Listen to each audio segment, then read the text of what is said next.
We'll see what it is later. There's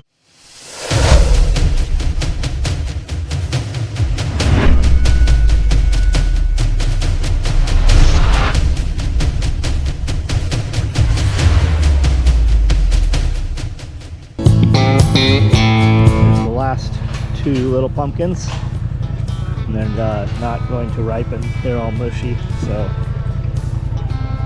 these were the only two. And all that pumpkin guts there, that'll all rot out and become pumpkins next year. The plant thrived here, but it didn't produce pumpkins. Should have pulled them earlier, they would have ripened up, but volunteer pumpkins, or pumpkins pooped out by chickens, or pumpkins that have rotted during the winter. I always try to grow them. I, baby them up, but it's never worth it. The reward is never worth it. Pretty sure that's a duck egg. And I need to confine these birds a little more. They're laying eggs all over the place, so we're losing a lot of the only benefit we get from them. Ooh, that one is nasty, nasty. That's just rotted. We got to fill this up with straw pretty soon. Straw and hay. Really, we're running out of time. We better get on that.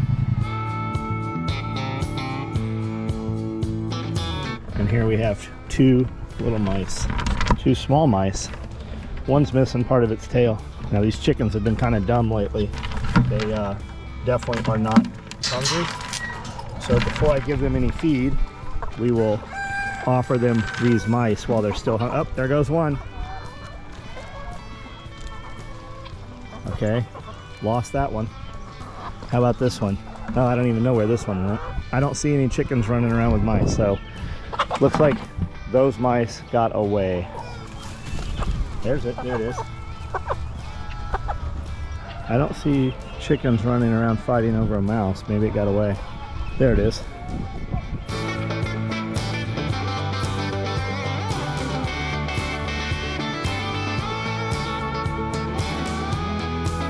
Did you try to lift it by hand? No. Like, is it Rogue or? I have some Rogue stuff coming, but these are fixed dumbbells. That one says curl bar, body solid. Yeah, I thought they're fixed. I don't know. I ordered a bunch of stuff. You open the roll-up? I sure will.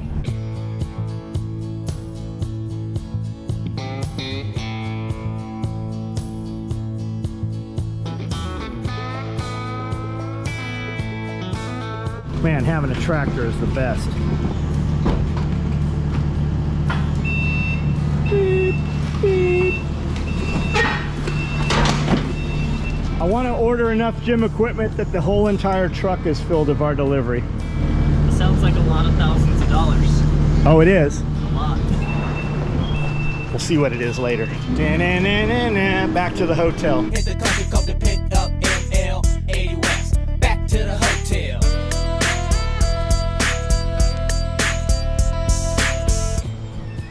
Did you, have you been gnawing on this hot dog? Yeah, totally. It was tasty. The cats, they've learned to beg. Any evidence of life of fish? We'll net them and see tonight. Yeah, we'll take a look. Tomatoes are dead, but still it's trying to grow. Here's some wind blows that are doing really well in the gravel. Here is tons of these onions. These onions have been here 3, maybe 4 years now, and they just keep putting seed down, and they grow great down here in the gravel. We actually pull these out and put them on the grill every now and then and char them up. Here is a watermelon. I didn't even realize this sucker was here. I don't even know where this is growing. It's growing, I don't know where it came from, over here I guess. I've still got some watermelons that I have not pulled out that might still be eatable. Everything's pretty well gone. I haven't watered anything. Oh yeah, it's got a spot on it. I don't know, we'll cut them open and see. I haven't watered or taken care of anything here in 2 months probably. Only water it's getting is rain. Sweet potatoes need to be pulled out. There's a ton of them in there. The mint still going. Jalapenos still kind of going. These 2 beds were seed off of these from a couple of years ago, just sitting here, and they keep dropping, and it looks like there's probably real carrot. Yeah, there's a carrot right there. This is just wind blow from the last few years. There's sweet potatoes there, keep going to seed and have kind of regrown a couple times this last year. Just need to come through, clean it. We got some really cold weather and it knocked down a bunch of this water hyacinth and then it warmed up. So I've just been taking this, kind of giving it to the ducks before it dies in there and sinks to the bottom, so we can at least get some use out of it. When you pull it out of there, it is quite the mess because that water is super green and full of algae. So you will get it all over your clothes. I always wear these same dirty, they're not dirty, they actually were washed, but they have blood and stains and shit all over them. We have lots of eggs. The employees have not really been taking eggs home, so we are making more eggs than we're actually using. So I've been bringing them out and giving them to the dogs. Every day we get at least this many, so I've got 3 or 4 bins in the kitchen. Put a little kibble in there.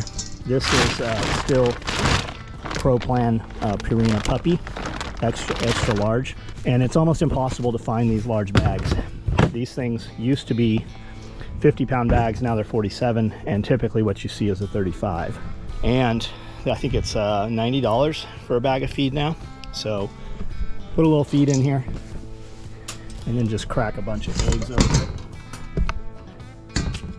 I don't know that we even need to crack these eggs, but it does seem that if you don't, one of the dogs just leaves these eggs.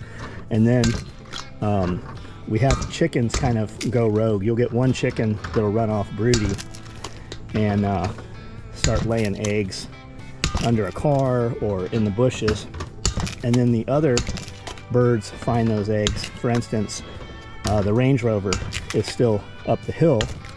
We moved all that so we could put vendors in those parking spaces for Self-Reliance Festival.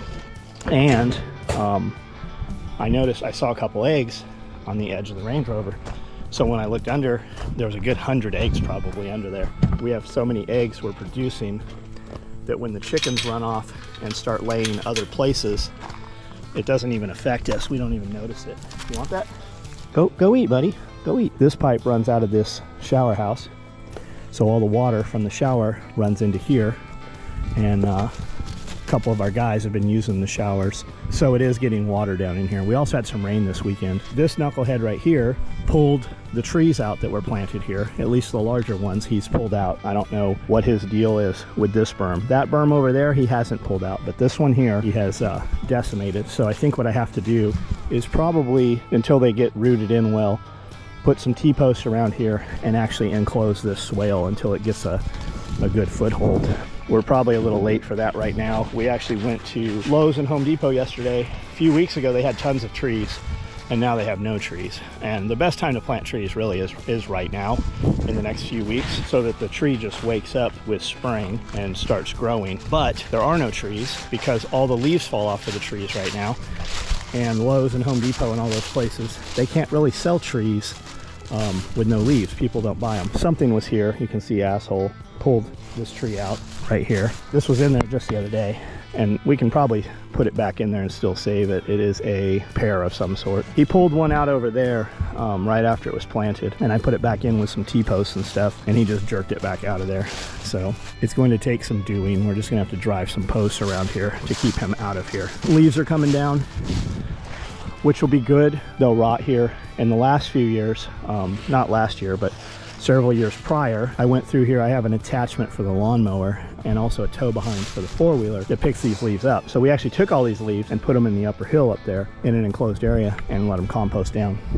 This time we'll just leave them here. It's pretty thick. There is some growth here. You can see there's a lot of clover growing right here.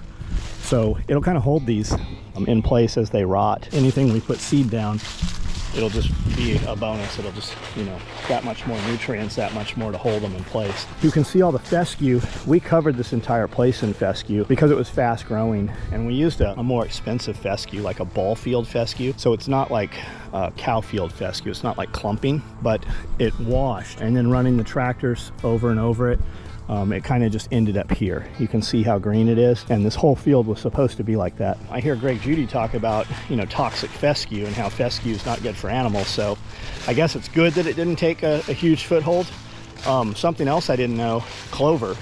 They say clover causes bloat in sheep. So if those sheep come back here and gobble this up, that might be a problem too. So we're definitely gonna have to confine them in here. You can see over here, take a look at this swale. This swale is got water, and I don't know if you can see it over there, but that's from the rain. This one catches a lot more rain than that one does. That row house really blocks a lot of the water flow when it rains. And then we've got all this over here. I don't know what this is, some kind of purslane maybe, but there's a lot of it. But we'll get the sheep tractor out here, which requires us catching all 4 of those sheep one by one too, and carrying them over here. Need to cut that tree down before it gets a better footing. You can see everything's kind of died out. I just put my hand here so you can see how big his head is. Not been recording much of this stuff for the last, I don't know, month, 6 weeks maybe. It just all looks the same, and now there's a drastic change. So throw this on and do some recording. Plus, I notice when I have earbuds in, I pay attention to what I'm listening to, which really alters your thought, right? It takes away your thought and it's programming you. So when I'm listening to something, I'm not thinking about recording. So that has taken away from quite a bit of that too. Man, I just saw a chicken fly all the way across one of those hen houses. Every now and then you'll come out here and one's limping around. That's probably how that happens. The guineas have been getting up here and pecking out these pumpkins and eating the seeds out, and then they kind of fall down and rot here. You can see these sheep here, there's a little bit of tall stuff still out there, and that's what they must like the least, because that's what they're over there now eating. This stuff was all probably about 20 to 30 inches tall all the way across here, and those 4 sheep have sheared it all down. They've eaten everything. So while we have a bunch of stuff growing, we don't have the appropriate stuff growing to get them through the winter. So we are going to have to bring in bales of hay. So square bales are easier to move. Round bales cost less because you're buying it in bulk. So we'll probably bring in some of both. And then they also need to stay dry. So we'll need some kind of roof to put them under probably.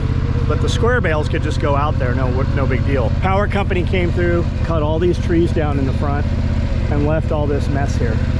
So I guess this falls on us to clean up all the mess that's been made. And the crazy shit is that everything that comes in the property from there is my power. So cutting these trees down doesn't affect anybody but me, but they cut them all down. So now you have this big area here, but I guess we can put some fruit trees here now, some dwarves or something that won't get up to those power lines. However, most of these trees out here, they've never really performed. And maybe they'll do better now that there's more sunlight coming down.